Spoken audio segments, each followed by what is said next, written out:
Okay, before anybody says it, yes, I am days late with this review. But after all the drama of the season 2 season finale, I wasn't sure I wanted to do this because a lot of y'all really had me turned off, and I was like, fuck it. But then I realized I'm fucking Lord Paramount of the Southeast. I don't do this for me, I do this for the people. So, House of the Dragon Season 2, Season Finale, Episode 8 review. Let's talk about it. They got Tylan out here in Essos trying to cut a deal with the Triarchy and look like one of Brienne of Tarth ancestors showed up. This bitch legitimately scares me. So, y'all knew Aemon wasn't gonna take what happened in episode 7 lightly.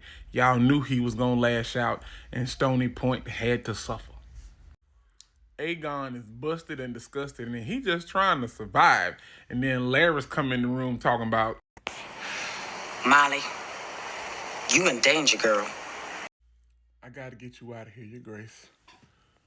Do you know my weenie exploded? There are better days ahead. Did you hear me? My weenie exploded! This motherfucker is so disrespectful. First of all, you was in the queen's chair. Second of all, you had your feet up on the painted table with its lit ass. Then you hugged the prince without permission. Then you tried to muscle his hair like he was some kid. Bruh, get the fuck on. Caraxes preferring pork over sheep is so on brand for my thought process for him. Because I always felt like he was a southern dragon. Like if Westeros was the United States, he'd hang out in the South. He'd be in Texas, Mississippi, eating pork chops and shit. Yeah, you heard what the wind called you. And I'm so glad Daemon clocked you for what you are. The only mistake Daemon made in this moment is he didn't take your fucking head right then. If you see something, say something was a person. Helena said, I was happier before I was queen. The look on Allison's face said, bitch, me too. Want to get away? The royal family is doing everything in their power to cost this man his black job. You been fucking the queen. Yeah. Yeah, I did that. And you know what, bro? I can't help myself. I got really terrible taste and choices in women, bro. But you know what? Put the sword down. Because guess what? Don't none of that shit matter no more. The dragons are dancing. And we ain't shit to them, bro. Because in just a little while we marching, man. We're gonna die! Don't you understand? I don't know if nobody else felt like this, but Tylan having to fight in the muck and mud was symbolic to me of what being a second son in Westeros really is. Because as a second son, you're not promised anything. Anything you get out of life, you have to fight. You got to get down and dirty and build your own shit as a second son in Westeros. I was proud of Tylan for this moment. Preach, Baylor. Preach. Speak life into your man. I love that shit. Raina, sis, is it really worth it? I mean, your shoes is fucked up. You drinking water straight out the stream, which means you probably ain't ate in days. Now you huddled behind a rock, shivering and freezing cold. Is having a dragon really worth it? I mean, damn. The whole time at this dinner scene, I wanted to backhand this motherfucker. I swear. Because no couth, no respect for the fact that you're sitting across the table from the queen of the seven kingdoms. Like, bruh, act like you've been somewhere before. Maybe you haven't. Maybe that's the problem. But baby, when Rhaenyra said, a knight gonna know how to act at my table, and he said, well, make me a knight then, she should have off with his head right goddamn then.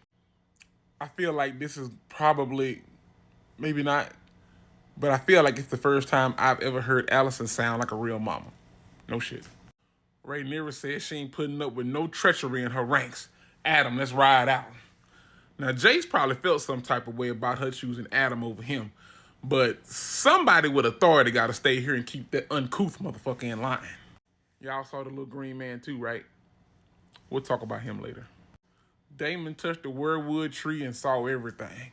Brandon Rivers, The Three-Eyed Raven, the White Walkers, the death of the dragons, his death, the rebirth of the dragons, Daenerys Targaryen, Rhaenyra on the throne, and Helena. What does it all mean, though? It means you're insignificant in the grand scheme of things, Daemon. Play your motherfucking role, bruh. Now, this moment was right after Daemon saw her in the vision. It looked like she just got done talking. So I'm wondering, did she astral project herself into Daemon's dream? Or what? Because what kind of powers Helena really got at this point? Baby, Helena left Aemon busted, disgusted, lonely, and scared, okay? And he gonna start talking shit like, I could have you killed. And she was like, and it ain't gonna change shit. Caraxes sensed 2 more dragons in the vicinity and sat up like, How you doing, boy? Cousin! What's up, cousin? What's up? I ain't seen you and I don't know when. shit got quiet when Rhaenyra walked into the room. And she standing there like, where's my Uncle Bay? I'm sick of his shit. Daemon using arguably the most iconic line in all of Game of Thrones. It's like a cheap pop in professional wrestling. I'm gonna cheer it. I'm gonna be happy about it. But it's cheap. Daemon bent the knee and reaffirmed his loyalty to Rhaenyra, and she just made it plain. You pull some shit like this again, and it's over. Daemon hyping the men up, ready to go to war, and who turned their back and went the other way? The symbolism is real, because this is the second opportunity in one episode where they should have took his damn head. Alan gave Corlys everything he had in him. You could tell Alan had been feeling that way for a long ass time, and baby, they turned the faucet and he let it all hang out, okay? Because as a son who didn't have the greatest relationship with his father growing up, I felt every bit of this. Me and my dad had a similar moment about 10 years ago. And that part where Alan was talking about seeing Corlys and Laenor in the streets with furs on his shoulder and buying sweet meats to eat after supper, oh, that shit stung a little bit. But I'm going to give a few props to Corlys, because he could have walked away. He could have had some guards come and take Alan away, but he stood there and took it. Why? Because he know he deserved it. Rhaenyra came down them steps, saw Alicent, and was like, I know that ain't who I think it is. oh, now you ready to turn on the family. And you got a lover? What happened to all that virtue signaling you used to do? Terrible. Oh my God. So if you've read Fire and Blood, you know that Alicent has a descent into madness to the point to where she completely hates the color green. She's not wearing it anymore. Rhaenyra was like, you can't just wash your hands and leave. You want this to end? You know what I need. You got to give me your boy. A son for a son. I ain't gonna lie. After episode 1, that line just hit a little different now. Damn. The High Towers are marching, and with the Blue Queen Tessarion covering the skies, they ain't gotta worry about House Beesbury fucking with them no more. You know what's funny? Y'all really thought y'all was gonna see Daeron this season. The moment we all been waiting for. The freaking Winter Wolves have arrived, baby. I'm really wondering, is this Roderick Dustin, aka Roddy the Ruin? You know, he does like his axes. The Lannisters have made it to the Riverlands and don't even know the ass whooping they got coming. Daemon looking out over his army, and you could tell by the way he was walking down the ramp, this man is about to fuck shit up.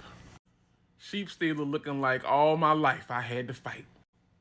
Who the fuck holding Otto hostage?